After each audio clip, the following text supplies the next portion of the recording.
Hello students, आज हम बात करेंगे कूलाम के नियम पर। तो व्हाट इज़ कूलाम्स लॉ यानी कूलाम का नियम। तो कूलाम का नियम क्या कहता है? तो चलिए हम आवेशों के बारे में पढ़े थे कि आवेश दो प्रकार के होते हैं, एक धनावेश और एक ऋण आवेश। तो आवेशों के बीच में हमने ये भी देखा था कि अगर एक समान आवेश होते हैं तो वो एक दूसरे को प्रतिकर्षित करते हैं, दूर भगाते हैं। जैसे धन धन आवेश होते हैं, एक दूसरे को दूर भगाते हैं, या ऋण ऋण आवेश दोनों हो तो वो एक दूसरे को क्या करते हैं, दूर भगाते हैं। इस तरह से इसका मतलब हुआ कि ये प्रतिकर्षित करते हैं और आकर्षित करते हैं। इसका मतलब एक दूसरे के ऊपर क्या लगाते हैं, बल लगाते हैं। तो जब एक दूसरे के ऊपर ये बल लगाते हैं तो ऐसे केस में हम मनुष्यों की एक टेंडेंसी है, हमारी एक आदत होती है कि हम हर चीज़ को मेज़र करना चाहते हैं, नापना चाहते हैं।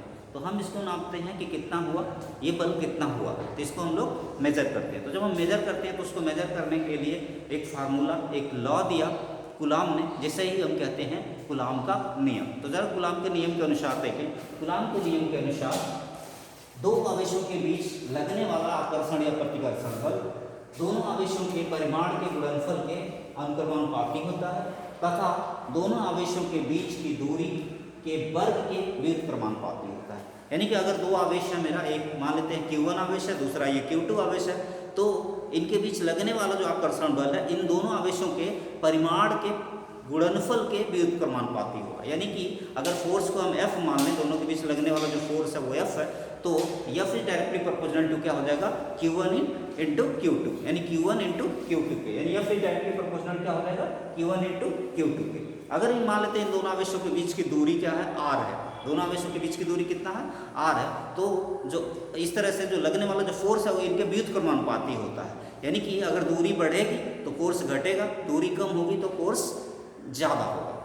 क्लियर है, व्युत्क्रमानुपाती। अगर दूरी बढ़ेगी तो फोर्स क्या होगा, कम होगा, और दूरी घटेगी तो फोर्स क्या होगा, ज़्यादा होगा, यानी उल्टा चलेगा, यानी व्युत्क्रमानुपाती होता है। इसका मतलब यह होगा F इज जो फोर्स F है, इन दोनों आवेशों के बीच लगने वाला जो फोर्स F है, F is inversely proportional to होगा 1/r²।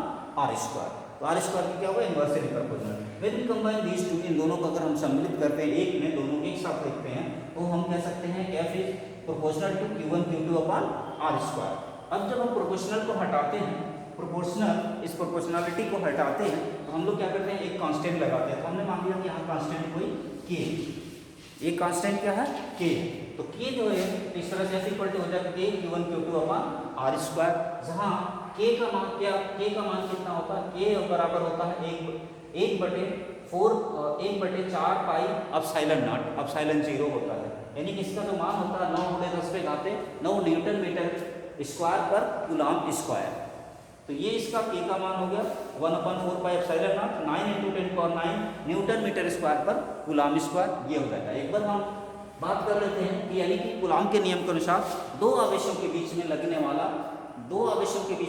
वाला आकर्षण या प्रतिकर्षण बल, स्थिर वैद्युत आकर्षण या प्रतिकर्षण बल दोनों आवेशों के परिमाण के गुणनफल के अनुक्रमानुपाती तथा दोनों आवेशों के बीच की दूरी के वर्ग के व्युत्क्रमानुपाती होता है। तो आई थिंक क्लियर होगा आपको। अगर इसे वेक्टर फॉर्म में लिखें तो वेक्टर फॉर्म में हम कूलाम्स लॉ को लिख सकते हैं कि vector F is equal to हो जाएगा हमारा K Q1 Q2/r² into vector r cap. F equal to K Q1 Q2/r² into vector r cap, जहाँ पे यहाँ लिख देंगे, ये वेक्टर फॉर्म में है, तो जहाँ r कैप